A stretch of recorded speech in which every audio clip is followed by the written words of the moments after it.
شب بارات شعبان کی 15ویں رات کو شب بارات کہا جاتا ہے۔ یہ رات بڑی بابرکت رات ہے۔ اس رات میں اللہ کی رحمتوں کا نزول ہوتا ہے۔ اس رات اللہ سے جو دعائیں مانگنی چاہیے، کیونکہ اس رات دعائیں قبول ہوتی ہیں۔ اللہ تعالیٰ کے نبی صلی اللہ علیہ وسلم نے 5 راتوں کا ذکر کیا ہے جن میں دعائیں رد نہیں ہوتی۔ ان میں ایک 15 شعبان بھی ہے۔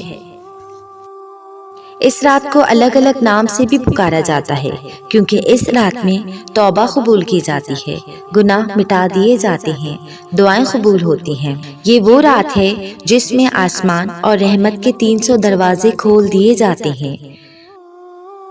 اس رات بکری کے بال سے بھی زیادہ لوگوں کی مغفرت کر دی جاتی ہے۔ اس رات لوگوں کے اعمال آسمان کی جانب بلند کیے جاتے ہیں۔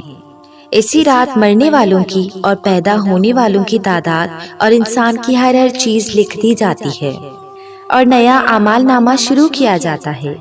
اس رات رزق تقسیم کیے جاتے ہیں۔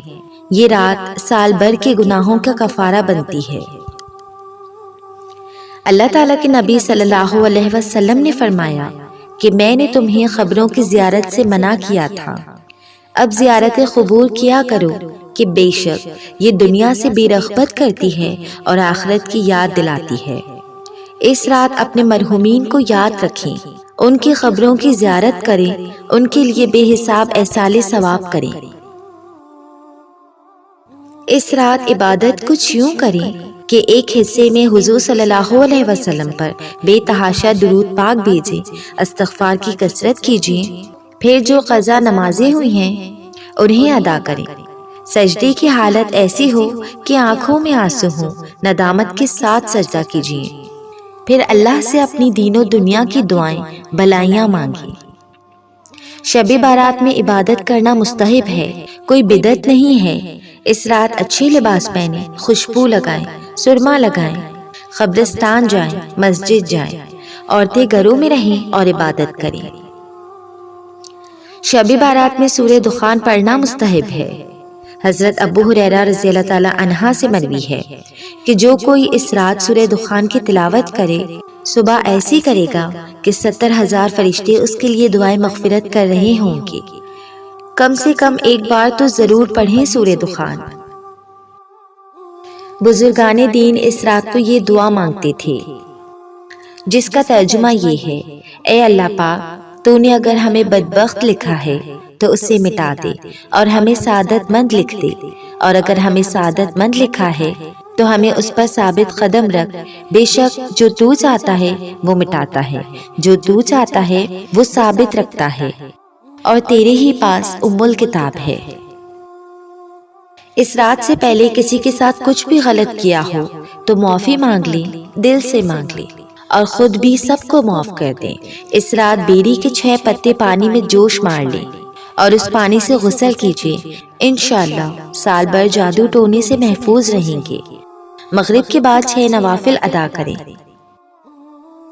شب بارات پر کریں ایسے دعا: یا اللہ، آج شب بارات ہے، آج ہماری زندگی کی ایک اور کتاب بند ہوگی جس میں نہ جانے کتنی تعداد میں گناہ ہی گناہ بھرے پڑے ہوں گے۔ اس میں ایسے ایسے گناہ ہوں گے جن میں سے کتنے تو ہمیں پتہ بھی نہ ہوں گے۔ جھوٹ، چغلی، حسد، تکبر، دل آزاری، وعدہ خلافی، چوری، مکاری، دغا، ماں باپ کی نافرمانی، دھوکہ، نہ جانے کیسے کیسے گناہ ہماری زندگی کی اس کتاب میں لکھے ہوں گے۔ یا اللہ تعالیٰ، اس سے پہلے کہ تو اس کتاب کو آج بند کرے، ہم تجھ سے مغفرت کا سوال کرتے ہیں۔ یقیناً میرے رب، ہم نے بے شمار گناہ کیے ہیں، جان بوجھ کر بھی اور انجانے میں بھی۔ اگر تو ہمیں ہمارے کرموں کے بدلے کچھ عطا کرے گا تو یہ سچ ہے مولا، ہمیں کچھ نہ ملے گا سوائے عذاب کے۔ یا اللہ تعالیٰ، ہمیں ہمارے اعمال کے برابر نہیں، اپنی رحمت کے برابر نواز، کہ بے شک ہمارے گناہ زیادہ ہیں لیکن تیری رحیمی کریمی اس سے کئی زیادہ بڑی ہے۔ یا اللہ، ہمارے حالات پر رحم فرما۔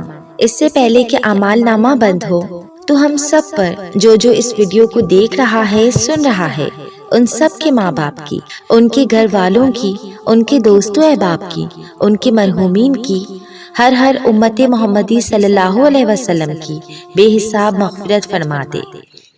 ہم سب کے نام اعمال میں جتنے بھی گناہ ہیں انہیں اپنی رحمت سے، اپنی شان کریمی سے ان گناہوں کو نیکیوں میں بدل دے، آمین۔ یا اللہ، آنے والی کتاب میں بھی بے شک سب کچھ لکھا جا چکا ہے، جیسا کہ ہماری موت، زندگی، نکاح، حج، رزق اور بھی بہت کچھ۔ یا اللہ تعالیٰ، آنے والے سال کو ہمارے لیے عافیت برا رکھنا، ہم پر آنے والی مصیبتوں کو ٹال دے۔ بے شک دعا کرتے رہنا چاہیے، کیونکہ خود رب تعالیٰ نے قرآن کریم میں فرمایا ہے کہ مجھ سے دعا مانگو میں قبول کروں گا، اور بے شک اللہ وعدہ خلافی نہیں کرتا۔ بے شک دعاؤں سے تقدیریں بھی بدل جاتی ہیں۔ بے شک دعا ہی تو ہے جو مومن کا ہتھیار ہے۔ اپنے اللہ تعالیٰ کے جو حقوق پامال کیے ہیں اس کی آپ اللہ تعالیٰ سے معافی مانگ لو گے اور اپنی خطائیں بخشوا لو گے، لیکن اگر آپ نے بندوں کے کوئی بھی حق پامال کیے ہیں تو اس کی معافی انہی سے مانگیے۔ یقین کیجیے آخرت کا معاملہ بہت سخت ہے، ان لوگوں سے معافی نہیں مانگ پاؤ گے جو دنیا میں آپ سے ناراض تھے، اور ناراضگی میں آپ دونوں ہی دنیا سے رخصت ہو لیے۔ وہاں حشر میں اپنی سگی ماں بھی اپنی نہیں ہوگی، نہ ہی اپنا باپ اپنا ہوگا، نہ کوئی کسی کا ہوگا، نفسا نفسی کا عالم ہوگا۔ معافی مانگنے کا طریقہ یہ بالکل نہیں ہے کہ بڑے بڑے میسیجز معافی نامے آگے فارورڈ کر دیے اور سمجھ لیا کہ معافی ہو گئی۔ نہیں، جس طریقے سے آپ نے سامنے والے کا دل دکھایا ہے، اس کی غیبت کی، اس کی بدنامی کی، اس کو 4 لوگوں میں ذلیل کیا، اس کے پیسے دبا لیے، کچھ بھی کیا ہو تو انہیں کال کیجیے، ہمت کر کے ان سے معافی مانگ لیجیے۔ انشاءاللہ آپ کا نرم لہجے کو دیکھ کر وہ آپ کو معاف کر دیں گے اگر اللہ نے چاہا تو۔ جب تک وہ معاف نہیں کرتے آپ اپنی طرف سے کوشش کرتے رہیے، انشاءاللہ ایک دن معافی مل ہی جائے گی۔ سب سے پہلے ہو سکے تو اپنے ماں باپ سے معافی مانگیے۔ اگر ان کا جانے انجانے میں آپ نے دل دکھایا ہو تو آج ان کے پاس بیٹھ کر ان کے ہاتھوں کو چوم کر ان سے معافی مانگ لیجیے۔ بے شک وہ والدین ہیں، وہ کہاں اپنی اولاد سے ناراض ہوں گے، لیکن آپ کی اس ادا کو دیکھ کر ان کے دل کو جو سکون ملے گا وہ ہر ماں باپ کا حق ہے۔ ہر ماں باپ کو وہ سکون ملنا ہی چاہیے۔ گھر میں اگر بزرگ شخصیات ہیں، مطلب ہمارے دادا دادی یا نانا نانی، تو ان کی دعائیں لیجیے۔ بے شک ان کی دعائیں انمول ہیروں کی طرح ہیں، یہ کسی کو ہی نصیب ہوتی ہیں۔ اللہ تعالیٰ ہم سب کے حالات پر رحم فرمائے۔ آج ہم سب کا نام اعمال بند کرنے سے پہلے ہمارے ہر گناہ کو نیکیوں میں بدل دے، آمین۔ آنے والے سال میں جو رزق کی تلاش میں ہیں انہیں حق حلال کا رزق نصیب ہو، جو رشتوں کی تلاش میں ہیں انہیں سنتوں بڑے رشتے نصیب ہو جائیں، جو بے اولاد ہیں انہیں نیک صالحین اولاد نصیب ہو، جو خود کا گھر لینا چاہتے ہیں انہیں خود کا گھر نصیب ہو جائے، جو قرضوں کے بوجھ تلے دبے ہوئے ہیں ان کے قرضے اتر جائیں، جو بے وجہ کے مقدمے میں پھنسے ہیں انہیں ان سے چھٹکارا مل جائے۔ آنے والی بک میں ہم سب کے لیے بے شمار خوشیاں لکھ دی جائیں، آمین۔ دعاؤں میں یاد رکھنا مجھ بدکار کو بھی کہ اللہ تعالیٰ میری، میرے ماں باپ کی اور ہم سب کی بے حساب مغفرت فرمائے، آمین۔ شب بارات میں عبادت یوں کریں۔ آج رات عبادت کچھ اس طرح کریں کہ آپ کے دل کو سکون ملے اور وہ عبادت آپ کی قبول بھی ہو۔ خود کو تھکا دینے والی عبادت مت کیجیے، مطلب جیسے 100 رکعت نفل ادا کرنا، اس میں ایک سورت کو 200-300 مرتبہ پڑھنا کہ یہ سب نفل عبادت ہے، اور نفل عبادت کا ثواب تبھی ملے گا جب فرض جتنی بھی آپ کی چھوٹی ہیں ان کی قضا ادا ہو جائے۔ تب ہو سکے تو اپنی پچھلی جتنی بھی فرض نمازیں چھوٹ گئی ہیں ان کی قضا ادا کیجیے۔ صرف نماز ہی نماز مت پڑھیے، اس میں نیند بھی آنے لگتی ہے اور آلس بھی۔ تھوڑے وقت میں نماز ادا کیجیے، پھر تسبیح پڑھیے، قرآن کریم کے الگ الگ سورت پڑھیے، ذکر اللہ کیجیے، دعائیں مانگیے، اللہ تعالیٰ کی شان میں اس کی تعریف بیان کیجیے۔ یہ ذکر کیجیے، استغفر اللہ پڑھیے، پہلا کلمہ پڑھیے، درود پاک پڑھیے، تیسرا کلمہ پڑھیے، لاحول پڑھیے۔ سورہ دخان پڑھیے، سورہ یاسین پڑھیے، سورہ مومنون پڑھیے، سورہ الضحیٰ پڑھیے۔ ہو سکے تو ان سورت کو ترجمے کے ساتھ پڑھیے۔ نماز میں جو آخری 10 سورت ہیں ان کے ترجمے کو پڑھیے اور سمجھیے، اور پھر نماز میں جب نماز پڑھیں نماز سمجھ کر پڑھیں۔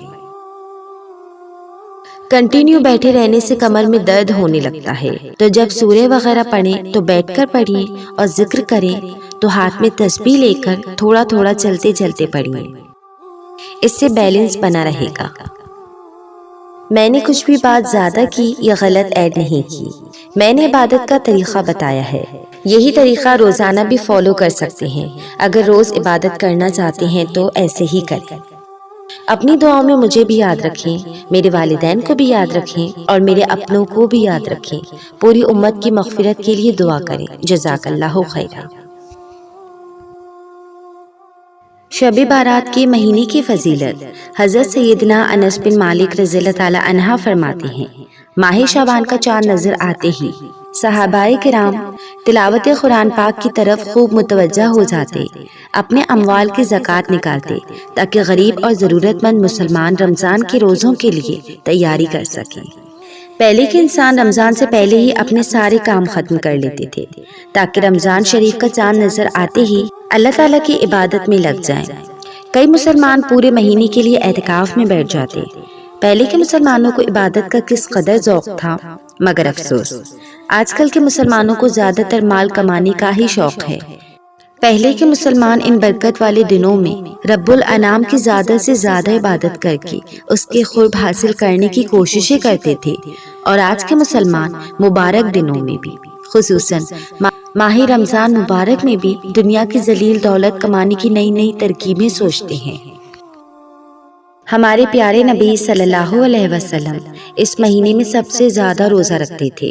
حضرت سیدنا عبداللہ بن ابی قیس رضی اللہ تعالی عنہ سے مروی ہے کہ انہوں نے ام المومنین سیدنا حضرت عائشہ صدیقہ رضی اللہ تعالی عنہ کو فرماتے سنا، میرے سرتاج صاحب معراج کا پسندیدہ مہینہ شعبان المعظم تھا کہ آپ اس میں روزہ رکھا کرتے، پھر اسے رمضان المبارک سے ملا دیتے۔ حضرت سیدنا اسامہ بن زید رضی اللہ تعالی عنہ فرماتے ہیں، میں نے عرض کی، یا رسول اللہ صلی اللہ علیہ وسلم، میں دیکھتا ہوں کہ جس طرح آپ شعبان میں روزے رکھتے ہیں اس طرح کسی بھی مہینے میں روزے نہیں رکھتے۔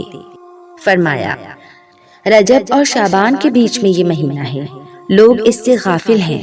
اس مہینے میں لوگوں کے اعمال اللہ تعالیٰ کی طرف اٹھائے جاتے ہیں، اور مجھے یہ محبوب ہے کہ میرے اعمال اس حال میں اٹھائے جائیں کہ میں روزے دار ہوں۔ بخاری شریف میں ہے، حضرت سیدنا عائشہ صدیقہ رضی اللہ تعالی عنہا فرماتی ہیں کہ رسول اللہ صلی اللہ علیہ وسلم شعبان سے زیادہ کسی بھی مہینے میں روزہ نہ رکھا کرتے تھے رمضان کو چھوڑ کر، بلکہ پورے شعبان کے روزے رکھ لیا کرتے، اور فرمایا کرتی، اپنی استطاعت کے مطابق اعمال کرو کہ اللہ تعالیٰ اس وقت تک اپنا فضل نہیں روکتا جب تک تم اکتا نہ جاؤ۔ بڑی رات۔ الحمدللہ شعبان کا مہینہ لگ چکا ہے۔ یہی وہ مہینہ ہے جس کے 15 شعبان کو، مطلب 15 تاریخ کو، وہ رات ہے جس میں ہم سب کے اعمال اٹھائے جاتے ہیں، اور آنے والی زندگی میں کیا کیا ہوگا، سب کی زندگی اور موت، ہر چیز لکھی جاتی ہے، جسے شب بارات بھی کہا جاتا ہے۔ کوشش کیجیے اس مہینے میں زیادہ سے زیادہ نیک اعمال کرنے کی، ہو سکے تو روزہ رکھیں کہ اس مہینے میں روزہ رکھنا سنت ہے۔ ریڈی فار رمضان۔ اس مہینے میں آپ کے جو بھی کام ہیں وہ سب پورے کر لیجیے، جیسا کہ گھر کا سامان، عید کی شاپنگ، رمضان کا سامان، کسی کو زکوٰۃ دینی ہے یا ہیلپ کرنی ہے تو اس مہینے میں سب پورا کر لیجیے، اور رمضان کے لیے خود کو ایک دم فری کر لیں کہ اس مہینے میں بے شمار ٹوٹ کر اللہ تعالیٰ کی عبادت کرنی ہے۔ چلیں ساتھ جنت جانے کی تیاری کرتے ہیں۔ آپ سبھی کو ایڈوانس میں رمضان مبارک۔ جزاک اللہ۔